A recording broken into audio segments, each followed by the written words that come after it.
Hello மக்களே, சிவா எலி செம இன்ட்ரெஸ்டிங்காக போயிட்டுருக்கு.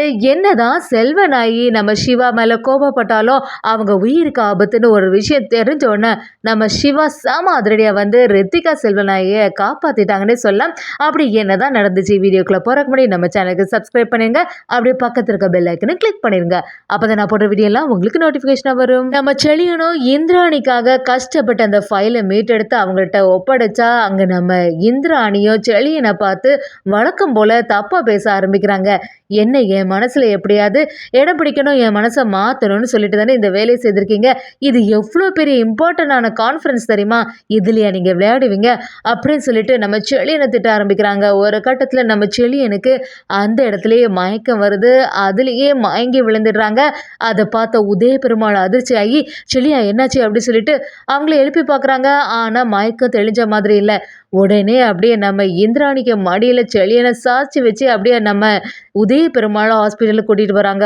போகிற வழியில் நம்ம உதய பெருமாளை இந்திராணி கிட்ட, இந்திரா பாத்தியா செழியன் வந்து ரொம்பவே நல்லவன், அவனை பற்றி நீ புரிஞ்சிக்காம இருக்கிறம்மா, அவன் என்னதான் பிரச்சனை ஆனாலும் உன்னை தேடி தானே வந்துட்டே இருக்கான், ஏன் நீ அவனை அவமானப்படுத்திட்டே இருக்க அப்படின்னு சொல்லிட்டு நம்ம இந்திராணி கிட்ட அட்வைஸ் பண்ண ஆரம்பிக்கிறாங்க. எனக்கு மூத்த பொண்ணு நீ தான், எப்படி இருந்தாலுமே உன்னோட வாழ்க்கை நல்லபடியாக இருக்கணும்னு சொல்லிட்டு எனக்கும் ஆசையாக தான்ப்பா இருக்கும் அப்படின்னு சொல்லி நம்ம இந்திராணி கிட்ட சொல்லும்போது இந்திராணி கதறி அழ ஆரம்பிக்கிறாங்க. செழியனுக்கு இப்படி நடக்கும் நான் கொஞ்சம் கூட எதிர்பார்க்கல, அவன் வந்து வழக்கம் போல இந்த மாதிரி விளையாட்டுத்தனமாக தான் இதை செய்திருப்பான் அப்படின்னு தான் நினைச்சேன் அப்படின்னு சொல்லிட்டு நம்ம இந்திராணியும் யோசிக்க ஆரம்பிக்கிறாங்க. நம்ம உதய பெருமாளும் செழியன் இப்படி ஒரு நிலைமையில இருக்கான், அதனால இப்படி சொல்றேன் அப்படின்னு நினைக்காதம்மா, உன்னோட வாழ்க்கை நல்லபடியா இருக்கணும். செழியன் மாதிரி ஒரு ஆளு உன் லைஃப்ல இனிமே வரமாட்டாங்க.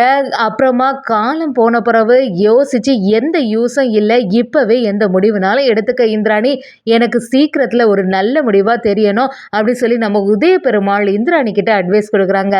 நம்ம செழியனையும் ஹாஸ்பிட்டலில் கூட்டிகிட்டு போகும்போது ஒன்றும் இல்லை சரி ஆயிட்டு அப்படின்னு சொல்லிட்டு டாக்டர் செக்அப் பண்ணிவிட்டு சொல்கிறாங்க. நம்ம இந்திராணியும் சரி நமக்கு கான்ஃபரன்ஸ்க்கு வேறு டைம் ஆகுது என்னென்னு யோசிக்கும் போது நம்ம செழியனும் இந்திராணியை பார்த்து, இந்திரா இந்த ஃபைலை பத்திரமா பார்த்துக்கோ, இது வந்து முக்கியமான ஃபைலு, வர்மா கையில் மட்டும் இந்த ஃபைல் கிடச்சிடக்கூடாது, இந்த கான்ஃபரன்ஸில் இந்த மினிஸ்டரோட ஸ்கேம் பற்றி எல்லாத்தையுமே நீ பேசணும், தைரியமாக இரு அப்படின்னு சொல்லும்போது நம்ம இந்திராணியும் செழியன் நினச்சி வருத்தப்படுறாங்க. செழியனும் சரி உனக்கு கான்ஃபரன்ஸுக்கு டைம் ஆகுதுல்ல, நான் இங்கே எல்லாத்தையும் பார்த்துக்கலாம், நீங்கள் போயிட்டு வாங்கன்னு சொல்லிட்டு நம்ம இந்திராணியை ஆறுதல் படுத்தி அனுப்புகிறாங்க. நம்ம இந்திராணியோட மனசில் செழியன் இடம் பெற்றுட்டாங்கன்னே சொல்லலாம். நம்ம இந்திராணியும் சரி நம்ம கான்ஃபரன்ஸுக்கு அட்டன் பண்ணணும்னு சொல்லிட்டு அந்த இடத்துக்கு கிளம்பிடுறாங்க. அதே சமயத்தில் நம்ம கபிலனும் நமக்கு இந்த ஃபைலை கிடச்சிட்டு இந்த ஃபைலை வாங்குறதுக்குள்ளே எவ்வளோ பாடுபட்ட வேண்டியதாக இருக்குது, இதை உடனே வர்மா கிட்ட கொடுத்துட வேண்டியதான், அப்போ தான் எல்லா பிரச்சனையும் சரியாயிரும்னு சொல்லிட்டு நம்ம கபிலனும் அந்த ஃபைல் எடுத்துகிட்டு வர்மா கிட்ட வராங்க. வர்மாவும் என்னடா கபிலா, ஒரு ஃபைல் எடுக்கிறதுக்காண்டி உனக்கு இவ்வளோ செய்ய வேண்டியது இருக்கா, எத்தனை நாளாட்டி இந்த ஃபைலுக்காண்டி நான் கேட்டுட்ருக்கேன், இப்போவாது இந்த ஃபைல் கிடச்சிது அப்படி சொல்லும்போது கபிலனும் என்ன பேசுகிற வர்மா, என்னோட அக்கா கிட்டேருந்து இந்த ஃபைலை வாங்குறதுக்கு முன்னாடி நான் பட்ட பாடு எனக்கு தான் தெரியும். வர்மாவும் சரி இந்த ஃபைலை தான் எப்படின்னு பார்க்கட்டு, இந்த ஃபைல் மட்டும் இந்நேரத்தில் இந்த கான்ஃபரன்ஸில் கிடச்சுன்னு வச்சுக்கேன், எனக்கு பேர் எல்லாமே வெளியில் வந்திருக்கும், அது மட்டும் இல்லாமல் இத்தனை நாளாட்டு நான் கஷ்டப்பட்ட என்னோட கோட்டை எல்லாமே அழிஞ்சு போயிருக்கோம் அப்படின்னு சொல்லிட்டு நம்ம வர்மாவும் அந்த ஃபைலை பார்க்குறாங்க. ஃபைலை பார்த்து அப்படியே அதிர்ச்சி ஆயிடுறாங்க. என்னடா கபிலா இங்கே நடக்குது, இங்கே பாரு இதான் நீ கொண்டு அந்த ஃபைல் அப்படின்னு சொல்லிட்டு பார்க்குறாங்க. அந்த ஃபைலுக்குள்ளே ஏதோ பிக்சர்ஸ் எல்லாம் இருக்குது, சின்ன பிள்ளைங்க வரைஞ்ச மாதிரி உள்ள பிக்சரை பார்த்து அந்த நம்ம வர்மா டென்ஷன் ஆகி அந்த ஃபைலை தூக்கி அப்படியே எறிஞ்சிடுறாங்க.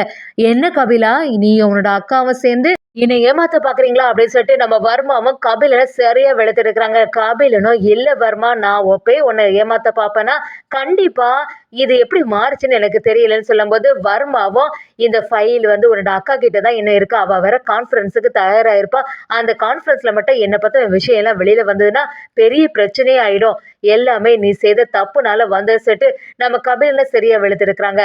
அதே சமயத்தில் இன்னொரு சைடு பார்த்தீங்கன்னா நம்ம செல்வனாகியும் ரித்திகாவும் இதுக்காகவா நம்ம இங்கே ஊட்டி வரைக்கும் வந்தோம், அதே மாதிரி எல்லாருமே கான்ஃபரன்ஸுக்கு போயிட்டாங்க, நம்ம விட்ட இதுக்கு வீட்டில் இருக்கணும், பேசாமல் நம்மளும் போட்டிக்கு போகலாமா அப்படின்னு யோசிக்கும் போது நம்ம சிவாவும் செல்வனாகிட்டே இல்லை சித்தி இப்போதைக்கு எதுவும் வெளியில் போகாதுங்க அப்படி சொல்கிறாங்க. அதை கேட்டு செல்வனாகியும் நீ சொன்னால் நான் எதுக்கு கேட்கணும், நாங்கள் எல்லாம் போக தான் போகிறோம், அப்படின்னு சொல்கிறாங்க. நம்ம சிவாவோ சரி நானும் வரேன்னு சொல்லும்போது நம்ம செல்வனாயும் நாங்களே எந்த டார்ச்சரும் இல்லாமல் அமைதியாக இருக்கணும்னு சொல்லிட்டு போனால் அங்கேயும் நீ வந்து தொந்தரவு பண்ணிட்டு இருக்க அப்படின்னு சொல்லிட்டு நம்ம சிவா என்னதான் சொன்னாலும் அதை கேட்காம நம்ம செல்வனாயும் ரித்திகாவும் போட்டிங் போகிறதுக்கு தயாராகிட்டு இருக்காங்க.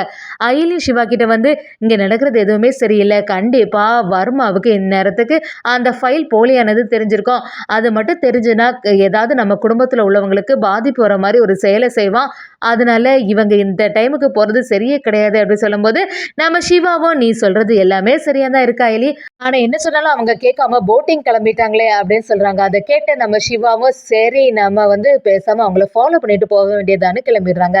இன்னொரு சைடு பார்த்தீங்கன்னா நம்ம வர்மாவுக்கு டென்ஷன் தாங்கவே முடியலை. கபிலனை பார்த்து நான் வந்து இப்படி ஒரு செயல் செய்தா என்ன செய்வேன்னு உனக்கு நல்லாவே தெரியும் தானே கபிலா அப்படின்னு சொல்லும்போது நம்ம கபிலனும் வர்மா நான் வேணும்னு எதுவுமே செய்யலை, இது எப்படி மாறுச்சுன்னு தெரியாது, கண்டிப்பா என்னை மன்னிச்சிடுன்னு சொல்றாங்க. ஆனா வர்மா விடுற மாதிரி இல்லை. அது எவ்வளோ பெரிய இம்பார்ட்டண்டான ஃபைல் தெரியுமா, அதுலேயே நீ சொதப்பி வச்சிருக்க, நீ உன்னை நான் சும்மாவே விட மாட்டேன்னு நம்ம கபிலனை மிரட்ட ஆரம்பிக்கிறாங்க. அதுக்கப்புறமா சரி ஒன்று ஏதாவது செய்தால் உனக்கு வந்து அதோட வேதனை வலி எதுவுமே தெரியாது, உன்னோட குடும்பத்தை ஏதாவது செய்தால் தான் உனக்கு எல்லாம் திருந்துவ அப்படின்னு சொல்லிட்டு நம்ம கபிலன் கிட்ட பேச ஆரம்பிக்கிறாங்க. உன்னோட அம்மாவும் ஒய்ஃபை வந்து போட்டிங் தானே போயிட்டுருக்காங்க, அவங்கள அங்கேயே போட்டு தள்ளிட வேண்டியதுதான் அப்படின்னு சொல்கிறாங்க.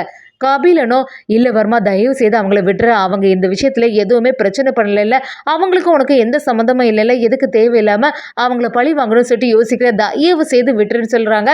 வர்மாவும் ஃபோன் பண்ணி டே கபிலனோட அம்மாவும் ஒய்ஃபும் அந்த போட்டிங் போயிருக்காங்கல்ல அவளை அங்கேயே போட்டு தள்ளிடுன்னு பேச ஆரம்பிக்கிறாங்க. அதை கேட்டு நம்ம கபிலன் பயங்கர அதிர்ச்சியாகி நம்ம வர்மாவோட காலிலே விழுந்து கெஞ்ச ஆரம்பிக்கிறாங்க, தயவு செய்து அவங்கள விட்டுருன்னு. என்னதான் இருந்தாலும் வர்மா பின் வாங்குற மாதிரி இல்லை, உனக்கெல்லாம் இப்படி செய்தாதான்டா நீ எல்லாம் திருந்துவ, எனக்கு ஓ மேலேயே சந்தேகமாக தான் இருக்குன்னு சொல்லுறாங்க. ஆனால் நம்ம செல்வனாகியும் ரித்திகாவும் போட்டிங் ரொம்ப நிம்மதியாக போயிட்டுருக்காங்க. ரித்திகாவும் செல்வனாகிட்ட இப்போ தான் ரொம்பவே ஃப்ரீயாக இருக்காத, எத்தனை நாள் ஆச்சு இப்படிலாம் ஃப்ரீயாக இருந்து, எப்போவும் ஏதாவது ஒரு டென்ஷன்லேயே இருந்துகிட்டு இருந்தோம், வீட்டில் இருக்கும்போது அந்த சிவா அயலியோட டார்ச்சர், ஆனால் இப்போ எவ்வளோ ஃப்ரீயாக இருக்குதுல்ல அப்படின்னு சொல்லிட்டு ரொம்ப சந்தோஷமாக செல்வனாகியும் ரித்திகாவும் போட்டிங் பண்ண ஆரம்பிக்கிறாங்க. திடீர் இருந்தாலும் ரவுடி கும்பல் எல்லாம் வருது. அப்படியே நம்ம ரித்திகா செல்வனாகிட்ட அப்படியே அடிக்க ஆரம்பிக்கும் போது செல்வனாகி ரித்திகாவும் குழம்பி போய் நிற்கிறாங்க. என்னாச்சு, எதுக்காக இப்படி எங்களை வந்து துரத்திட்டு வரீங்க, தயவு செய்து விட்டுருங்கடா அப்படி சொன்னாலும் ரவுடி கும்பல் கேட்குற மாதிரி இல்லை. அப்படியே ரித்திகா செல்வனாகிட்ட துரத்திட்டே வராங்க. அவங்க அந்த ரவுடிங்கள்ட்ட இருந்து எஸ்கேப் ஆக ட்ரை பண்ணுறாங்க. ஒரு கட்டத்தில் நம்ம ரித்திகா சரி அந்த ரவுடிங்கள்ட்ட மாட்டிடுறாங்க. ரித்திகாவை அடிக்க வரும்போது கரெக்டாக நம்ம சிவா எங்கேருந்தா வந்தாங்கன்னு தெரில, செம அதிரடியாக வந்து அதை தடுத்து நிறுத்திடுறாங்க. அப்படியே எல்லாரையும் அடித்து துவம்சம் பண்ணிடுறாங்க. எவ்வளோ தைரியம் இருந்தால் என்னோட சித்திக்கு மேலே கை வைப்பீங்கன்னு சொல்லிட்டு எல்லாரையும் அடித்து துவம்சம் பண்ணிட்டாங்கன்னே சொல்லாமல் அதை பார்த்துட்டு இருந்த செல்வனாகி அப்படியே அதிர்ச்சி ஆகி நிற்கிறாங்க. சரி நீ எப்படி இங்கே வந்த, எது எப்படியோ என்ன பிரச்சனை இருந்தாலும் இங்கே உயிருக்கு ஆபத்து வந்துடுன்னு சொல்லிட்டு தெரிஞ்ச உடனே எங்களை காப்பாற்றிட்டேன்னு சொல்லிட்டு செல்வனாகியும் நம்ம சிவாவை பேசுகிறாங்க. அதே சமயத்தில் ரித்திகாவும் யார் தான் அந்த ஆட்களாக இருக்கோம், நம்மளை எதுக்கு திறந்துட்டு வந்தாங்க அப்படின்னு புரியாமல் யோசனையில் இருக்காங்கன்னே சொல்லலாம்.